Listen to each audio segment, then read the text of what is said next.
Welcome to the only daily podcast focusing on compliance news of the day. Each morning, start your day with a cup of coffee and Tom Fox, the voice of compliance, to hear about 4 of the top compliance, corruption, or leadership stories you will need to start your day. The Daily Compliance News is a production of the Compliance Podcast Network. November 10, 2020, the full Disgorgement edition. First up, from the Financial Times, Softbank removes top executives from its board after losing $1.3 billion on tech bets. It announced its biggest board shakeup in years after revealing a stronger second quarter results, despite the $1.3 billion loss in bets on tech stocks. Analysts said the loss, which came amid a global tech stock rally, underscored the complexity of the Japanese conglomerate's investment strategy, but it was, in the end of the day, in pressure from investors to improve the company's corporate governance. So, big changes at Softbank. Next up, Apple has put on probation a key contractor over labor abuse issues in China. It said Monday that it had placed the key assembler, Pegatron, on probation after it had made the Apple had determined it had violated the company's code of conduct by allowing student workers to work night shifts and overtime and do work unrelated to their fields of study, and then falsified documents to cover it up. The individuals responsible for the violations went to extraordinary lengths to evade the oversight mechanism.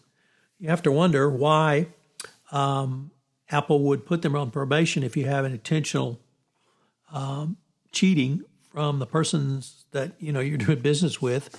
You certainly would think that would penetrate or rather color all of the relations between Pegatron and Apple. Nevertheless, Apple put them on probation, so it's going to be interesting to see if they can clean up their act and continue to work under the Apple standards.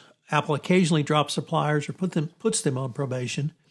In its 2019 Supplier Responsibility Report, it said it had removed 20 manufacturing facilities from its supply chain because of violations over the years. In general, however, it works with them for 90 days to ensure corrective actions are taken. Pegatron's spokesman said upon discovering the violations, the company immediately removed the student workers from the production lines and had undertaken an audit to ensure labor standards were upheld. Next up, in a very damning article in the Washington Post, they raised the question about whether any of Robert Smith's money, he who was the nation's most prominent black billionaire, should be considered legitimate now because of his cheating to become on his taxes.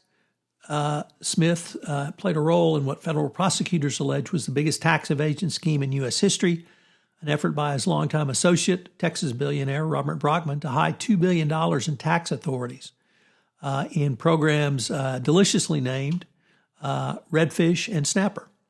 They had Smith, who even had a code name in the program, has admitted to hiding profits in an offshore account and filing false tax returns for the past 10 years. So what about profit disgorgement? What about reimbursement?